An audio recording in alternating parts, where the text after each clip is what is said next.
Bonjour et de nouveau bienvenue à l'IBEM, l'Institut biblique Enseigne-moi. Et nous sommes en train d'enseigner l'herméneutique, l'art et la science d'interpréter la parole de Dieu. Nous venons de terminer le cours en parlant de la méthode fondamentale que nous utilisons pour interpréter la parole de Dieu. Et nous avons parlé de la méthode grammatico-historique. Et si vous êtes comme les caméramans de la régie, vous aurez remarqué que quand j'écris grammatico, j'ai mis qu'un seul M au lieu de deux. Je me suis trompé. Honnêtement, je parle 5 ou 6 langues couramment et des fois j'oublie comment on écrit dans une langue, dans d'autres langues. Pas dans toutes les langues, c'est avec 2 M, mais c'est très intéressant parce que ça tombe exactement dans ce qu'on est en train de dire. La parole de Dieu, la Bible, a été écrite dans un langage compréhensif. Donc, c'est pas un langage où on trouve des fautes tous les 3 mots. N'est-ce pas?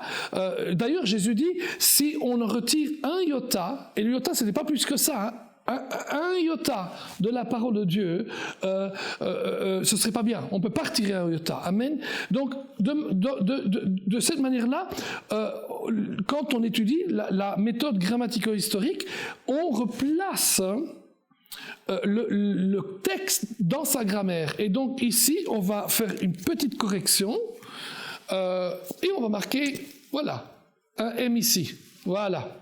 D'ailleurs, lorsque nos copieurs de la Bible au cours des siècles ont copié, il pouvait leur arriver, mais rarement, de faire ce genre d'erreur, et les erreurs étaient là, et on mettait de côté quelque chose. Maintenant, on va l'écrire mieux, comme ça, et je remercie beaucoup la régie pour cela. Grammatico. Excellent, grammatico avec 2 M. Mais c'est une bonne illustration finalement de ce que c'est que la lecture de la parole de Dieu. Nous avons donc dit dans notre méthode grammatico-historique qu'on étudie d'abord le texte, la grammaire, etc. et le contenu bien sûr, mais on étudie le contenu dans un contexte, le contexte historique, le contexte culturel, le contexte géographique, le contexte des mœurs. Par exemple, vous voyez dans la parole de Dieu, on parle de coudée, on ne peut pas ajouter une coudée par nos inquiétudes. C'est quoi une coudée? On pense qu'une coudée, on sait que une coudée, c'est un petit peu ça, ici c'est une distance, mais on parle de mille, on parle d'autres distances, de poids et de mesure, etc. et tout. Et donc ça, il faut quand même le remettre dans son contexte historique. Il est nulle part écrit dans la Bible, une coudée est égale autant de centimètres. Le centimètre n'existait pas du temps de Jésus. Amen. Le pied non plus n'existait pas du temps, la grandeur du pouce ou du pied, etc. n'existait pas. Donc on doit le lire d'une manière grammaticale, mais aussi le remettre dans son contexte historique. D'autres utilisent le même méthode, mais avec un autre nom, la texto-contextuelle. On avait dit que l'objectif, finalement, c'est de comprendre ce qu'a dit l'auteur, de voir ce que les auditeurs ont compris et de le comprendre pour l'appliquer aujourd'hui. Vous voyez pourquoi c'est important?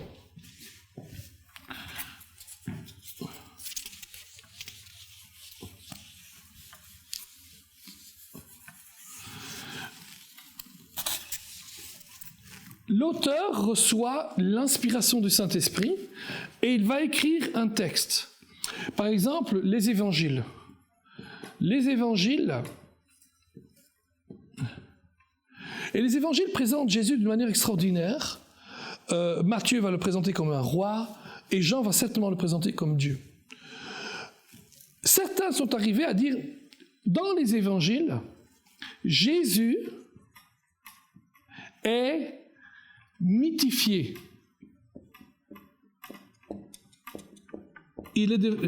J'espère qu'on ne me dira pas que je me suis trompé là, mais je crois que c'est comme ça qu'on écrit. Mythifié. Mythifié. Hein? On essaie de dire, ce qui veut dire, c'est que le Jésus des évangiles, le Jésus présenté par les évangiles, n'est pas le même que le Jésus qui a marché sur l'histoire, le Jésus humain, le Jésus historique. Comment ils sont arrivés là?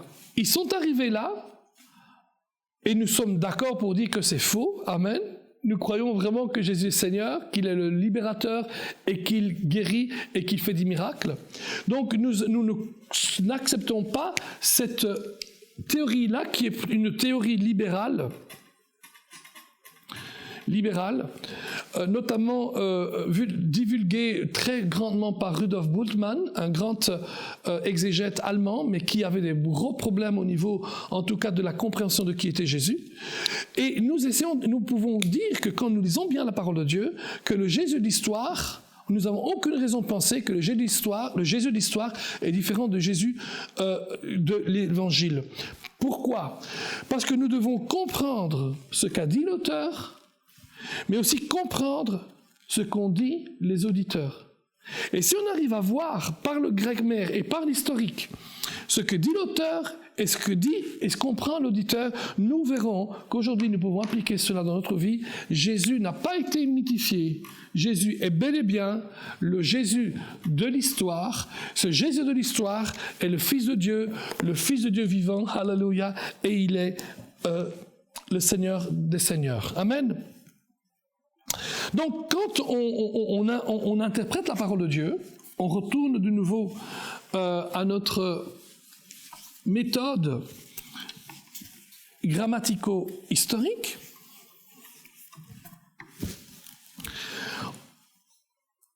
On se pose des questions. Question 1.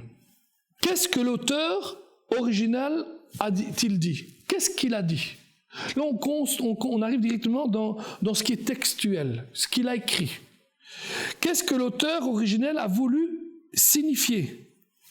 Ça veut dire qu'est-ce qu'il voulait dire ? C'est une chose qu'il a dit quelque chose, mais il faut voir maintenant ce qu'il voulait dire par là. Quand il dit que c'est plus facile pour un chameau, on va faire ça différemment. C'est une bosse ou deux bosses le chameau ? Je ne sais plus. Mais soit quand il est dit qu'il est plus facile pour le chameau d'entrer dans le trou d'une aiguille que d'un riche qui se confie dans ses richesses. Donc il n'a pas dit que ce n'est pas possible qu'un riche ne peut pas entrer dans le royaume de Dieu. Il est dit, il est plus facile pour un chameau d'entrer par le trou de l'aiguille que par un riche qui se confie dans ses richesses d'entrer dans le royaume de Dieu. Amen. C'est pas que c'est pas possible pour qu'un homme riche entre dans le royaume de Dieu, c'est quand l'homme riche se confie dans ses richesses. Rappelez-vous ce que nous avons dit dans une ou deux émissions précédentes. L'apôtre Paul a dit « J'ai appris le secret d'être autosuffisant dans toutes les situations. J'ai appris le secret d'être autosuffisant quand je n'ai rien, mais aussi quand j'ai tout. Parce que j'ai appris que le secret, ce n'est pas de dépendre des choses que j'ai, c'est de dépendre du Dieu qui possède toutes choses. Amen. Et donc là, Jésus dit, il est plus facile pour un chameau d'entrer dans le trou d'une aiguille, par le trou d'une aiguille, que pour un riche d'entrer dans le royaume de Dieu. Alors, qu'est-ce qu'il dit ? Il est un fait que l'auteur, quand on analyse le texte, dit exactement qu'il parle exactement d'un chameau qui entrerait par le trou d'une aiguille. C'est clair et net. Mais qu'est-ce qu'il voulait dire par là ? On fait maintenant une analyse grammaticale historique.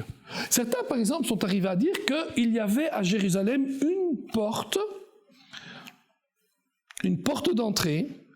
Vous savez, en général, les portes étaient comme ça. D'ailleurs, si vous allez aujourd'hui à Jérusalem, dans la vieille ville, vous verrez encore pas mal de portes comme ça. Certaines avaient encore des choses comme ça ici au-dessus, voilà, comme ça. Hein. Mais ils disent qu'il y avait une porte d'entrée à Jérusalem et que tout à côté, il y avait une autre petite porte, assez petite, mais facile pour un homme, mais qu'on appelait l'aiguille. Certains disent cela. Honnêtement, j'étais à Jérusalem de nombreuses fois, j'ai étudié beaucoup de choses, j'ai lu d'autres commentaires, et honnêtement, il semblerait que cette hypothèse est à écarter, que ça ne fonctionne pas comme ça. Il n'y a aucun vraiment ouvrage de l'époque qui nous parle d'une porte à Jérusalem, connue de tous bien sûr, qui s'intitulerait aiguille. Mais voyez-vous, ça c'est quand même une méthode grammatico-historique, on essaye de voir, on creuse, on cherche dans le texte.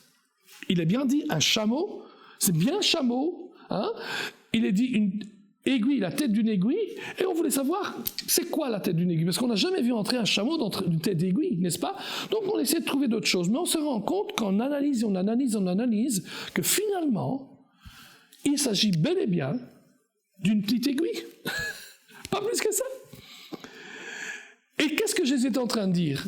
Il est en train de dire que dans le naturel, une chose qui est impossible est encore plus impossible dans le monde spirituel. Amen. En d'autres mots, Jésus va utiliser une sorte de hyperbole, une grande exagération, et en utilisant cette grande exagération, il veut donner une leçon, il veut donner un principe. On pourrait presque traduire, ce serait encore plus facile d'entrer un chameau à travers le trou d'une aiguille que pour un homme riche qui se confie dans ses richesses, d'entrer dans le royaume de Dieu. Amen. On a fait une toute petite analyse rapido, bien sûr, sur la méthode grammatico-historique. Donc, qu'est-ce que l'auteur dit? Qu'est-ce qu'il a voulu signifier? Qu'est-ce qu'il voulait dire par là? Qu'est-ce que l'auteur a dit du même mot ailleurs? Attention, c'est très important, ceci. Très, très important. Quand vous lisez la Bible, ne faites pas l'erreur que j'entends constamment. Alors, maintenant, vous ne devez pas, quand vous écoutez un prédicateur, vous ne devez pas commencer à l'analyser constamment, parce que très souvent, le Seigneur va vous parler, peut-être pas spécialement dans peut-être certaines choses qui n'auraient pas été dues dans le sens qu'il y a des erreurs au niveau de l'interprétation et tout, mais certainement le Seigneur va parler parce que les paroles de Dieu sont vie et sont esprit. Amen. Mais c'est important, l'auteur et les mots. C'est important quand on prend un mot de voir comment le même mot se retrouve dans les plusieurs livres de l'auteur. Notamment ici, quand on parle de l'auteur qui a écrit beaucoup de livres, c'est Jean, c'est Pierre, c'est Paul, bien sûr, et c'est Luc. Hein, ce sont les grands qui ont écrit le plus de livres.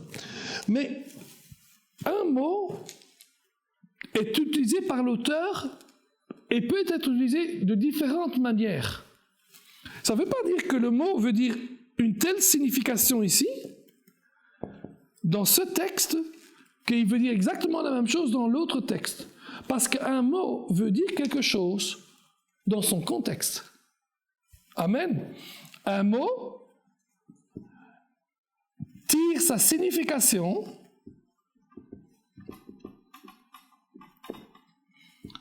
de son contexte. Ceci, d'ailleurs, est très vrai aussi pour l'Ancien Testament, où on sait que beaucoup de noms dans l'Ancien Testament ont une valeur, veulent dire quelque chose, mais ça ne veut pas dire que dans le contexte où il est écrit, le nom veut dire exactement ce qu'il veut dire.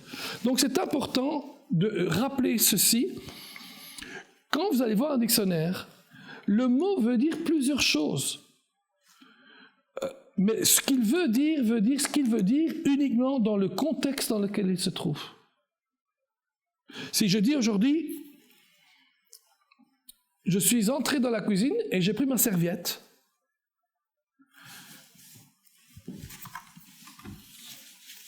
on va le dire ça en français parce que c'est important ça. Je suis entré dans la cuisine et j'ai pris ma serviette. Non. C'est quoi la serviette? Alors si j'arrive là, c'est sujet à beaucoup d'interprétations. Parce qu'en français, serviette peut dire plusieurs choses.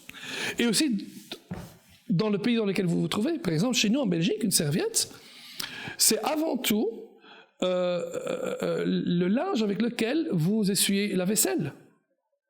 La serviette peut être aussi la serviette que vous utilisez pour vous essuyer la bouche quand vous mangez. Mais une serviette peut être aussi être votre valise dans laquelle vous mettez vos documents. Pour d'autres, par exemple en France aussi, une serviette peut être aussi ce que nous on appelle une serviette de bain ou un essuie-main. Donc quand vous dites j'entre dans la cuisine et je prends la serviette, je ne peux pas dire en grec, ici c'est dans le cas, en l'occurrence c'est en français, ce mot veut dire serviette, il veut dire valise à documents, il veut dire essuie-main, il veut dire serviette à vaisselle, etc. C'est vrai qu'il peut avoir toutes ces significations, mais quand je vais dans la cuisine et que je prends ma serviette, ce mot-là ne peut avoir qu'une signification et il peut avoir qu'une signification dans le contexte. Quand je dis je prends la serviette en entrant dans la cuisine, il n'y a aucune indication grammaticale ou même historique ou culturelle ou quoi qui peut vous dire quelle est cette serviette. Est-ce qu'il parle d'une serviette normale, d'une serviette pour se laver les mains, d'une valise à documents, d'une serviette à essuie-main, d'une serviette pour s'essuyer la bouche? On ne sait pas. Probablement qu'il y aura des probabilités que dans la cuisine, il parle peut-être de la serviette à vaisselle et de la serviette qu'on utilise quand on mange. C'est l'une ou l'autre, probablement. Mais ce n'est pas sine qua non.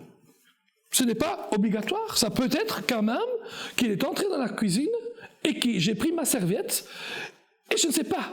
On ne sait pas toujours. Alors je ne peux pas dire « Waouh, il a pris la serviette ». C'est en grec, en l'occurrence en français ici. Serviette veut dire serviette pour laver la bouche, serviette pour laver les mains, serviette pour faire la vaisselle ou serviette pour son document.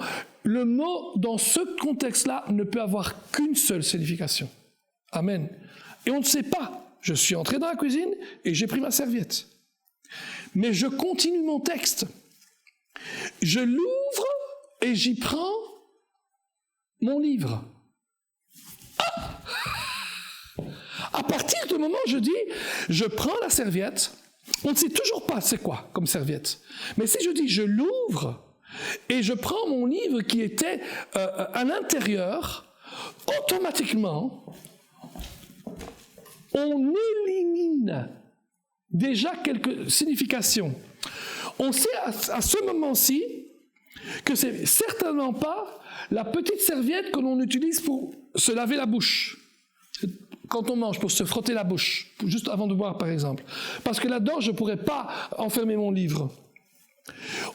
Ça peut certainement être une valise à documents, mais ça pourrait aussi être un essuie-main dans lequel j'aurais envelopper mon livre ou même la serviette à la vaisselle. Voilà qu'on a éliminé déjà un élément. Maintenant, il faut essayer de voir encore, mais de ces trois éléments, est-ce qu'il y a encore possibilité d'éliminer encore? Et donc, on arrive à continuer à devoir lire le texte. Je répète maintenant. J'entre dans la cuisine, je prends ma serviette, j'ouvre ma serviette. Certes, si j'avais dit « je déploie la serviette », ça aurait été beaucoup plus clair, parce qu'à ce moment-là, je sais que c'est quelque chose comme un tissu. Mais j'ai dit « j'ouvre la serviette », donc je suis encore ambigu. J'ouvre la serviette, j'y prends mon livre que j'avais mis pour le protéger, je referme ma serviette et je m'arrange pour la fermer à clé. À partir du moment où je dis je ferme ma serviette et je la ferme à clé, je la verrouille, automatiquement j'élimine d'autres éléments. Maintenant je sais que cette serviette a une clé, elle a une serrure, donc ça ne peut pas être un essuie-main, ça ne peut pas être une lave-vaisselle, ça doit forcément être une valise à documents. Amen. Et quand je lis le contexte comme ça, je ne peux pas dire après.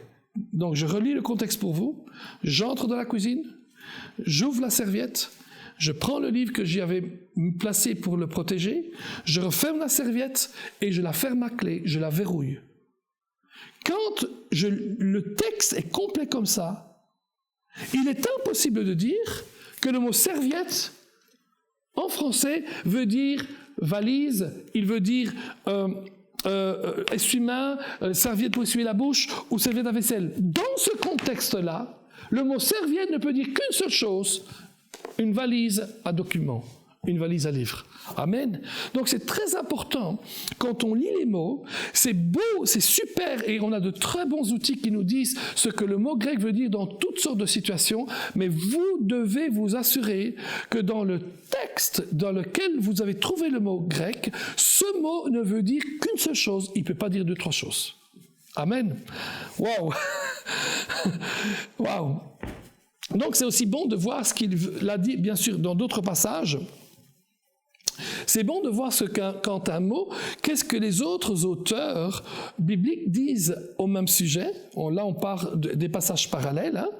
Comment les auditeurs originels ont appliqué le message dans leur vie, si on peut le savoir. Comment le message originel s'applique aussi aujourd'hui à mon époque. Comment le message qui a été écrit, je peux le comprendre à mon époque. Amen. Et comment finalement il peut s'appliquer dans ma vie. Waouh, alléluia. Voyez-vous comment c'est quand même fort toutes ces choses-là et qu'on doit entrer dans les détails des détails des détails. Amen. Nous allons aller un peu plus loin.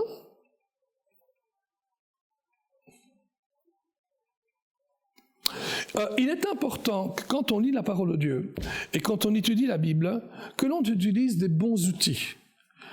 Les bons outils, on les trouve un peu partout. Je sais que sur le site Enseigne-moi, il y en a quelques-uns, et même de très bons. Et vous en trouverez un peu partout sur l'Internet. Certains sont sous copyright, d'autres non. Mais trouvez certainement, tout d'abord, une bonne Bible ou de bonnes traductions. Essayez de ne pas rester branché sur une seule traduction. C'est bon d'avoir plusieurs traductions différentes. En français, il y en a plusieurs. Et je vais vous donner directement quelques noms. Et aussi, si vous connaissez d'autres langues, aussi de voir comment dans d'autres langues, le terme est traduit. Je donne un exemple. Dans Jérémie 29, verset 11, le Seigneur dit « Je connais les plans que j'ai pour toi, des plans de prospérité et pas des plans de malheur. » Dans d'autres traductions, il est marqué des plans de paix, même en français. En italien, c'est marqué uniquement des plans de paix. En espagnol, c'est des plans de prospérité. Quand la Bible dit que l'Éternel désire la prospérité de ses enfants, de ses serviteurs, beaucoup de traductions disent la paix. Pourquoi ? Parce que le mot prospérité en hébreu, une partie de ce mot qui traduit par prospérité, c'est le mot shalom. Shalom qui veut dire la paix. Mais il veut dire plus que la paix, il veut dire le bien-être. Il veut dire aussi la sérénité. Il veut dire un état où on a tout ce qu'on veut. Et donc certains ont traduit par paix en pensant, en espérant ou en croyant que si on dit prospérité, des gens vont devenir trop matérialistes, etc. et tout. Alors, là, de nouveau, il faut voir exactement ce que l'Hébreu dit. Rappelons-vous, nous, là qu'en effet, selon le contexte, il est possible correctement de traduire le mot shalom par prospérité.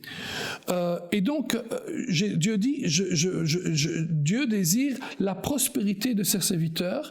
Dieu connaît les plans qu'il a, sont des plans de prospérité. Alors, c'est que quand il dit prospérité, ça ne veut pas uniquement dire au niveau financier, ça veut dire à tous les niveaux de notre vie.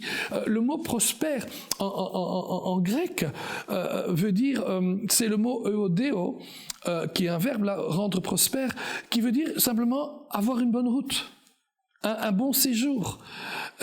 Quand vous voyez quelqu'un qui part et qui prend la voiture et qui va, je ne sais pas, de l'autre côté de votre pays, fait 100, 200, 300, 500 kilomètres, vous allez lui dire « bonne route ».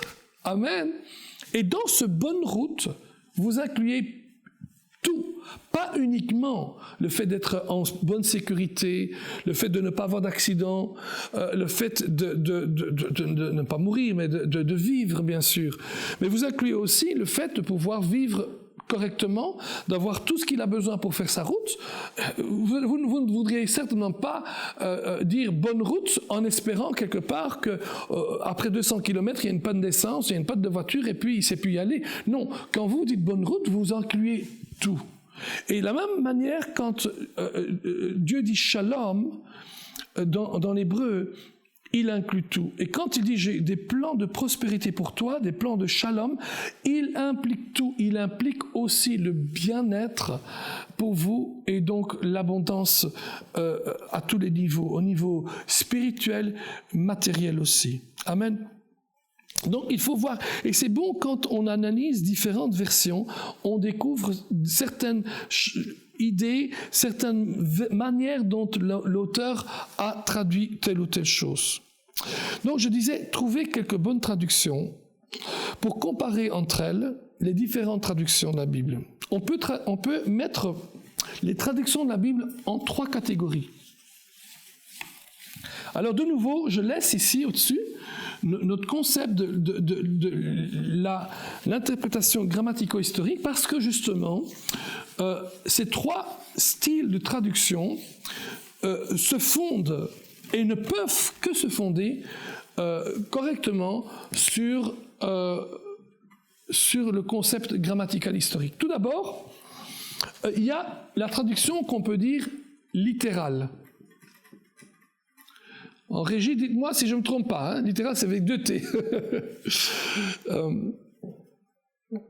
Voilà, littéral. C'est une traduction qui est très proche de l'original, qui est très fidèle aux mots utilisés et au concept de la Bible.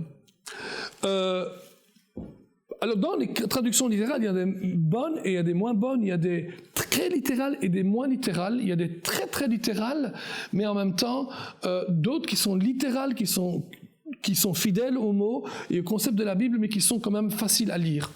La plus littérale en français en cet instant, c'est la Darby. La version Darby. Vous connaissez la version Darby, je crois, hein? On la fait un peu moins souvent, mais elle existe toujours. C'est la plus littérale. Elle est vraiment très, très littérale. Honnêtement, avec un français très lourd, très difficile à lire, mais qui est chouette parce qu'elle est très, très littérale. Je me souviens, j'ai grandi avec une autre version, mais souvent, je regardais cette version à la maison, bien que j'exerce la grosse partie de mon ministère pastoral en Italie, en Suisse italienne, donc avec les Italiens, et que je prêche en italien, j'ai toujours beaucoup de Bibles en français et celle-ci, elle est toujours sur mon chevet parce que ça m'aide de temps en temps à revoir ce que le grec ou l'hébreu disait d'une manière littérale. Mais littéral ne veut pas dire juste. Tout traducteur sait qu'on ne traduit pas littéralement toute chose. Tout traducteur sait qu'il y a des choses qui doivent changer, surtout quand on pense à des expressions idiomatiques. Probablement que la meilleure Bible littérale qui existe, c'est la Louis II, notamment selon toutes ces versions. Je crois qu'aujourd'hui, la version, c'est la 21, c'est comme ça que je crois qu'on l'appelle, la Bible... oui, c'est la nouvelle Bible seconde. Non, il y a la nouvelle Bible seconde qui est intéressante. Et puis il y a la Bible, je crois, c'est la Bible d'études 21, quelque chose comme ça, qui fait penser au 21e siècle. Et puis il y a d'autres traductions qui sont pas mal, hein, qui sont intéressantes. Je trouve la nouvelle Bible seconde très intéressante. Elle n'a pas eu énormément de succès. Mais ce que je trouve intéressant, c'est qu'elle a été judicieusement, elle a réussi à mettre certaines choses en place au niveau théologique, notamment en ce qui concerne les épreuves. Regardez avec moi dans Jacques au chapitre 1.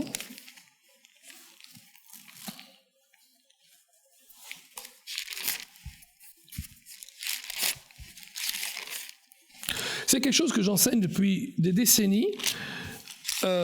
mais aucune version française, en tout cas, n'a osé aller jusque-là, à part maintenant la NBS. Donc j'étais très content de le voir.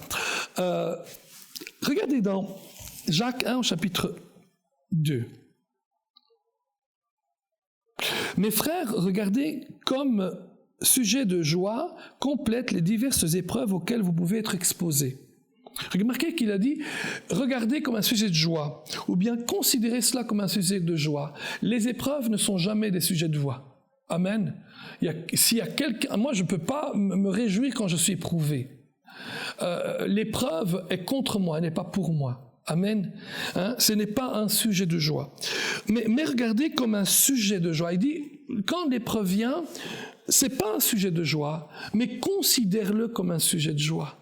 En d'autres mots, l'épreuve à venir, tu n'y peux rien, c'est là, on va vivre, éprouver dans notre vie, mais considère ça comme un sujet de joie. Voici l'attitude juste pour faire face à l'épreuve, la considérer comme un sujet de joie. Amen. Et il explique pourquoi. Il continue. Sachant que l'épreuve de votre foi produit la patience. Mais il faut que la patience accomplisse parfaitement son œuvre, afin que vous soyez parfaits et accomplis sans faillir en rien. Et il continue, il parle toujours de la foi, il parle de demander, etc. et tout. Le verset 11 continue. Le soleil s'est levé avec sa chaleur ardente, il a desséché l'herbe, sa fleur est tombée et la beauté de son aspect a disparu. Ainsi le riche flétrira dans ses entreprises. Heureux l'homme. Heureux me fait penser de nouveau à la joie. Amen. Heureux l'homme qui supporte patiemment la tentation.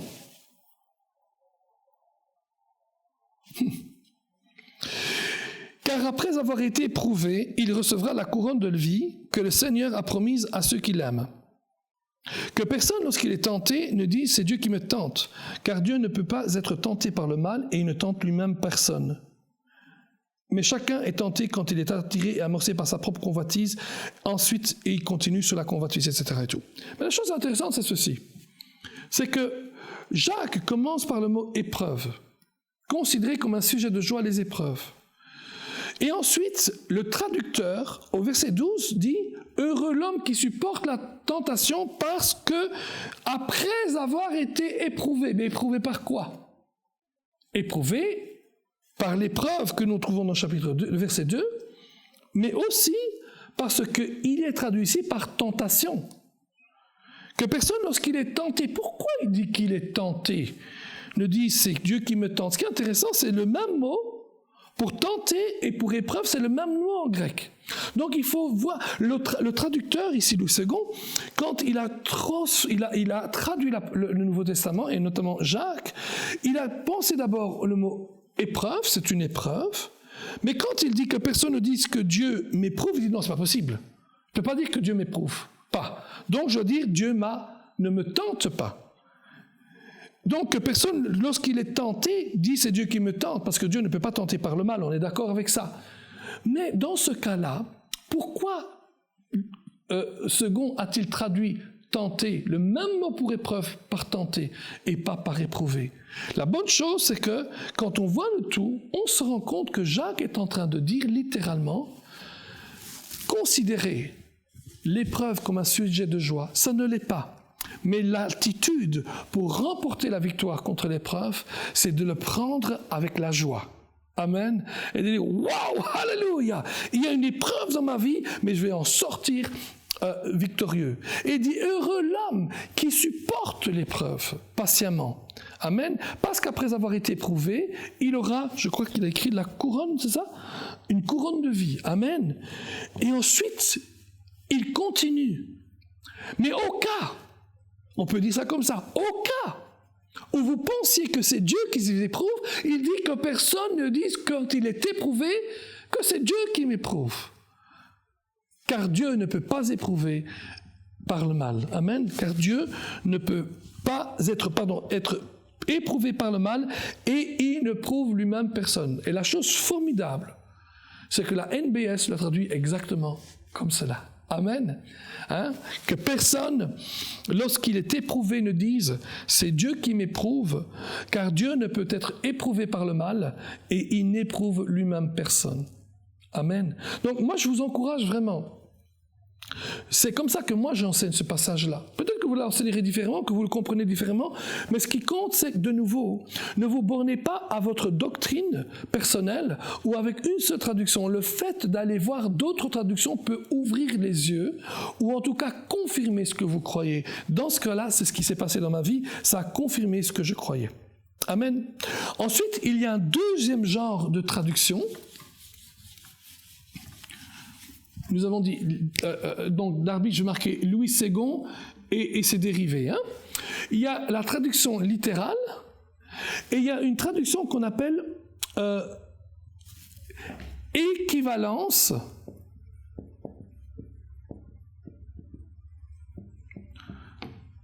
dynamique.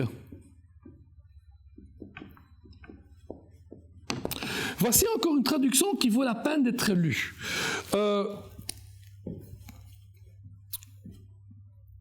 C'est une traduction différente. Elle n'est plus fondée sur le littéral, mais elle est fondée plutôt sur le concept, sur la signification, sur ce que les auditeurs ou les lecteurs originaux comprenaient, lecteurs originaux, ou en tout cas ce qu'on croit qu'ils comprenaient, originaux. Et aussi, quelquefois aussi, c'est pas tout ça, ça peut être les possibilités, quelquefois aussi sur le lecteur actuel pour nous assurer qu'il comprend mieux. Par exemple, une Bible pareille, c'est le français courant, par exemple. Français, la Bible français courant.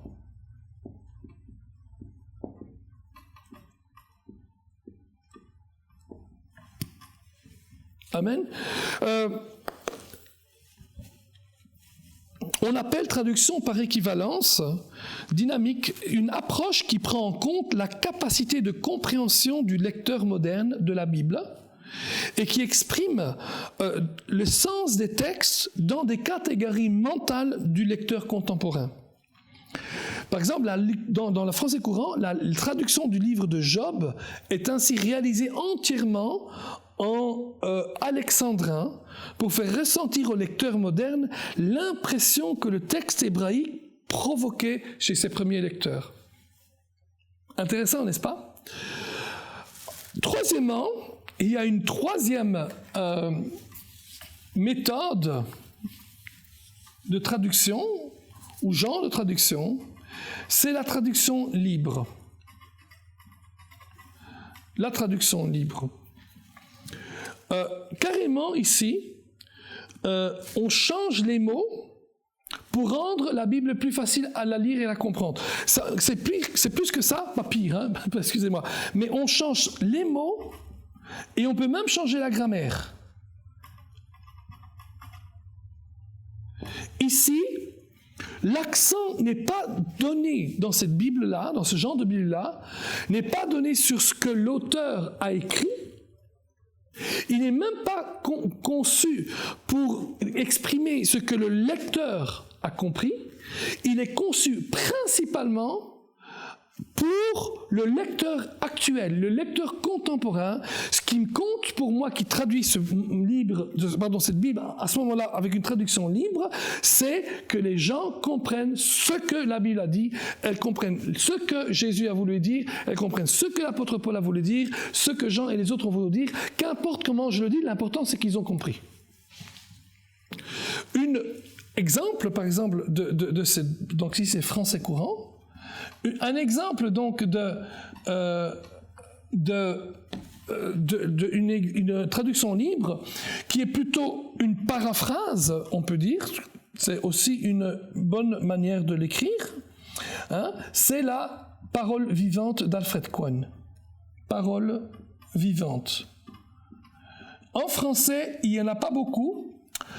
Vous avez probablement entendu beaucoup de fois, soit dans vos prédications, soit dans des livres, ou vu dans des livres, ou lu sur Internet, tout, on fait beaucoup référence à une Bible en anglais, qui est cette traduction libre-là, qui est la Bible amplifiée. Vous avez entendu ça? La version amplifiée.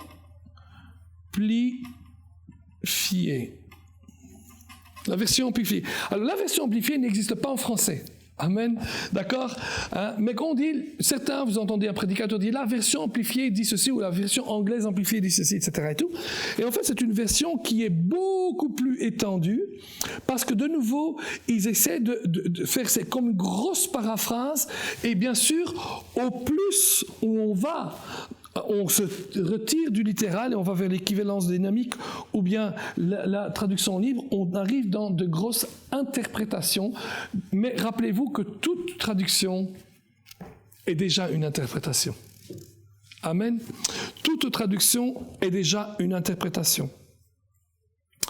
Donc pour cela, il faut comprendre maintenant aussi, une fois qu'on a bien trouvé les Bibles, qu'il est bon aussi de savoir comment utiliser des outils tels que concordance, Bible interlinéaire. Maintenant, nous avons cette Bible interlinéaire en français et grec, c'est très très bien.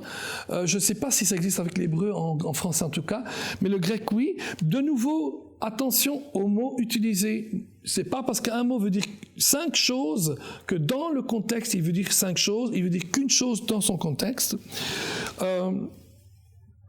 Dictionnaire biblique, dictionnaire éthique, dictionnaire théologique, livres qui nous font comprendre l'époque et les coutumes de la Bible, etc. et tout. C'est important ça, tout ça. Dans vos notes, nous vous donnerons une certaine... dans l'appendice de vos notes, nous donnerons toute une liste de ces choses-là. Il est bon d'utiliser ces outils comme pour obtenir des informations clés. Quand on lit la parole de Dieu et qu'on interprète la parole de Dieu, ayez ce réflexe total. Moi, je ne sais pas pour vous, mais encore aujourd'hui, après tant d'années que je lis la Bible et que je prêche la Bible, en général, j'ouvre un texte, je le lis, et la première chose que je fais, je me dis, je vais voir ce que dit le commentaire. Eh bien ça, il faut le laisser pour la fin, et pas pour le début. Il faut faire absolument qu'on fasse tout d'abord pour interpréter nous-mêmes le texte, avec tous les outils qu'on a. Et à la rigueur, en fin de compte, on peut toujours voir avec les commentaires, mais à la fin, ce que telle ou telle chose pourrait dire. Laissez pour la fin les commentaires, après avoir tiré vos conclusions personnelles, parce que rappelez-vous que ces commentaires ne sont que ne sont faits que de résultats d'interprétation personnelle d'autres personnes. En d'autres mots, si vous lisez le commentaire, vous allez recevoir l'interprétation de quelqu'un d'autre. Je donne un exemple. Je vais effacer cela. Donc, littéral, équivalence dynamique et libre. J'efface ici.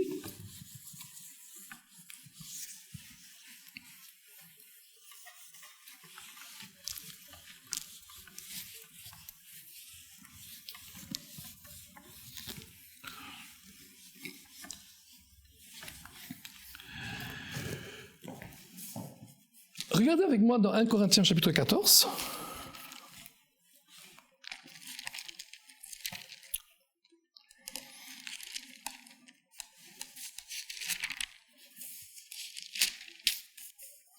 Et regardez le verset 2 et 4.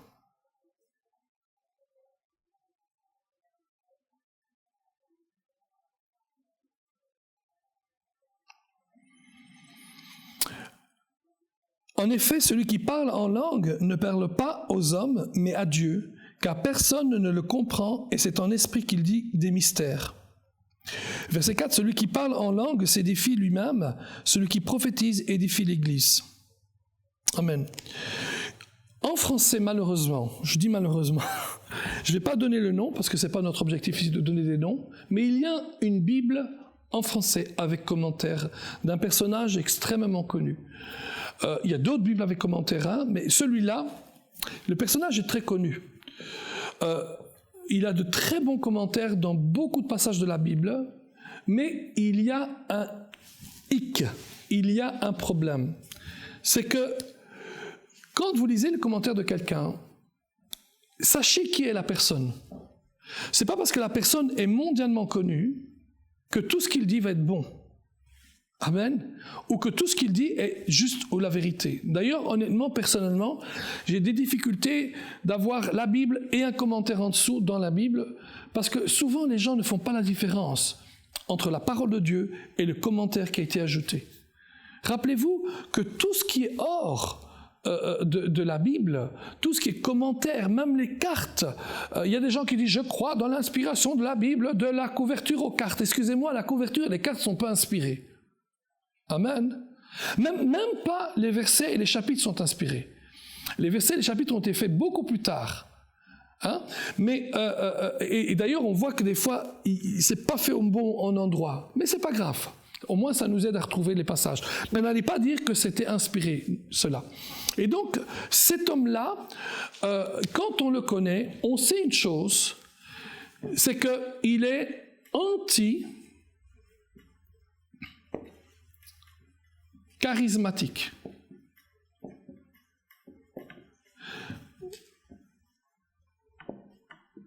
Mais pas qu'il n'est pas d'accord avec nous. C'est déjà une chose, on a le droit de ne pas être d'accord avec nous. On a le droit de ne pas être d'accord avec ceux qui sont pentecôtistes. Quand je dis charismatique ou pentecôtiste, ça veut dire ceux qui croient dans le baptême dans le Saint-Esprit et l'effusion du Saint-Esprit et des dons de l'Esprit sur l'Église. Amen. Donc, mais lui, il est anti-charismatique. C'est un militant anti-charismatique. Il est contre tout ce qu'on appelle, nous, les dons d'esprit, comme nous on les comprend. Il est contre toute la manifestation des 5 ministères. Il est contre toutes les manifestations de guérison et de miraculeux.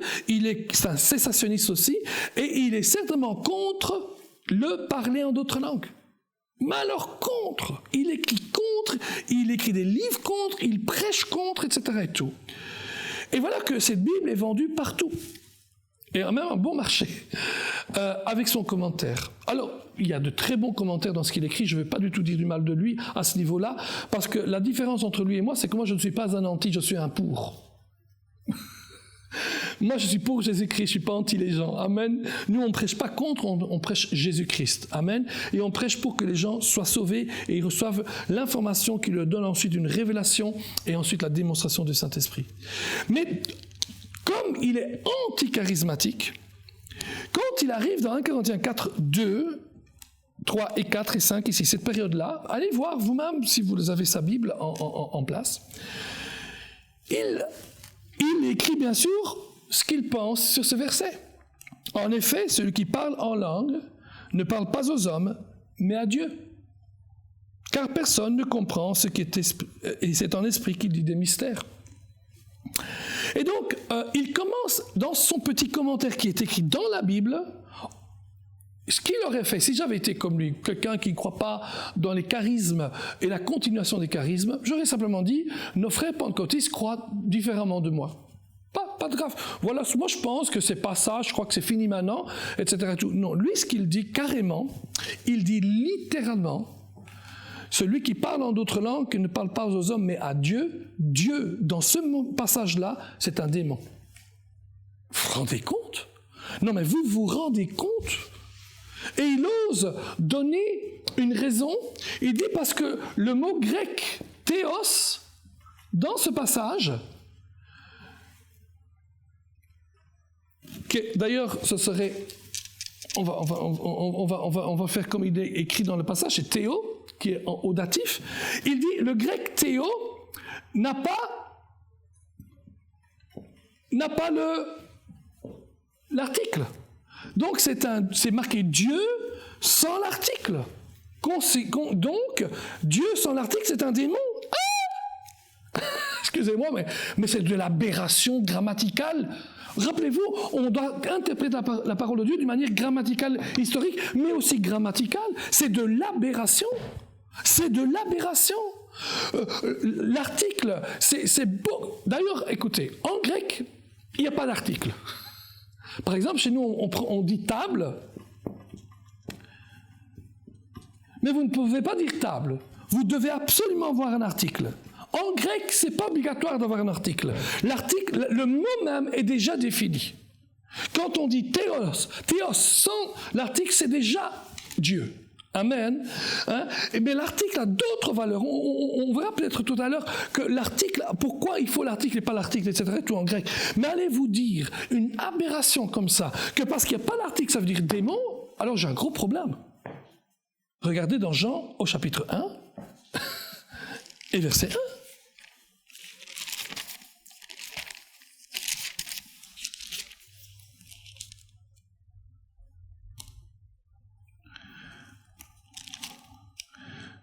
Jean, on va le voir. Au commencement était la parole avec l'article. Hello! Et la parole avec l'article était avec Dieu. Et la parole était Dieu. Et voilà qu'il n'y a pas d'article. Au commencement, Jean 1:1, la parole était la parole, article, et la parole était avec Dieu, article, et la parole était Dieu, pas d'article. Est-ce que ça veut dire que la parole était un démon? Vous voyez quelle aberration, une aberration complètement. Mais il utilise les mêmes pratiques que les témoins de Jéhovah. Parce que les témoins de Jéhovah disent, comme il n'y a pas d'article, ce Dieu-là est un petit Dieu. Rappelez-vous, les témoins de Jéhovah disent que Jésus n'est pas Dieu, mais qu'il est une créature, un Dieu inférieur. Eh bien, cet homme-là, ce frère évangélique, excellent commentaire dans beaucoup de choses, mais comme il est anti-charismatique, est allé avoir l'aberration de dire que parce que dans 1 Corinthiens 14:12, celui qui prie en langue ne prie pas aux hommes mais à Dieu, le Dieu n'a pas d'article, donc ce Dieu est un démon. Il utilise les mêmes pratiques trompeuses, pernicieuses des témoins de Jéhovah. Hello! Au commencement était la parole avec l'article. Et la parole était avec Dieu, avec l'article. La parole était Dieu sans article. Ça ne veut pas dire que Dieu est un démon. Dieu était là. Amen. La parole était Dieu. Amen. Et la parole est toujours Dieu. Est-ce que vous comprenez ce que je suis en train de dire? Mais vous vous rendez-vous compte de la manière dont certains interprètent la parole de Dieu? Et souvent, ils vont interpréter la parole de Dieu selon leur propre désir, selon leur propre, entre guillemets, doctrine. Nous devons faire attention avec cela. Même nous qui avons une doctrine partout où on est, vous avez chacun votre doctrine à la maison, dans l'église que vous êtes et tout, et des fois on a quelque chose, et c'est bon, il faut avoir la doctrine de l'église, et que l'église vous enseigne et tout, et que vous croyez aussi, mais ce que vous croyez, remettez-le toujours à la lumière de la parole de Dieu. N'allez pas croire quelqu'un uniquement parce qu'il vous a dit qu'il n'y a pas d'accent, il n'y a pas de ceci, il n'y a pas de cela, donc ça veut dire cela. Lisez, ne vous contentez pas à ce moment-là d'un seul commentaire, mais lisez d'autres commentaires. Et faites attention, qui c'est qui écrit. Amen. Ceux qui écrivent, vous devez quand même avoir une certaine idée. Je suis en train de lire des livres, j'ai lu énormément de livres, mais avant de lire le livre, je regarde qui c'est qui a édité le livre. Quelle est la maison d'édition? C'est important, ça. Est-ce que la maison d'édition est cessationniste? Est-ce qu'elle croit encore dans les miracles ou pas? Est-ce qu'elle est contre les miracles? Est-ce qu'elle croit dans la vérité entière de la parole de Dieu, dans l'infaillibilité de la parole de Dieu, etc. Je dois savoir ça. Je dois savoir aussi qu'est-ce que pense l'auteur, quel est le genre d'auteur, où c'est qu'il est, qui c'est qui le reconnaît et tout. Et à ce moment-là, je commence à voir il faut donner de la crédibilité ou moins de crédibilité à ces gens-là. C'est pour ça, utilisez le moins possible, ou en tout cas à la fin, le plus possible, vos commentaires, ou les commentaires que vous avez. Et si vous avez des commentaires, prenez des bons commentaires. Des commentaires qui sont fondés sur quand même une doctrine correcte. Amen. Et pas avec des présupposés, des gens qui disent que Dieu ne guérit plus aujourd'hui, que ceci ou cela. Non, nous devons vraiment fonder notre interprétation principalement sur la règle, la principe grammatico-historique. Amen. Et pas sur les préjugés que l'on pourrait avoir. Bientôt, on va continuer avec les observations. Cette émission est rendue possible grâce au précieux soutien des partenaires d'Enseigne-moi Canal International. Retrouvez tous nos programmes sur enseigne-moi.com.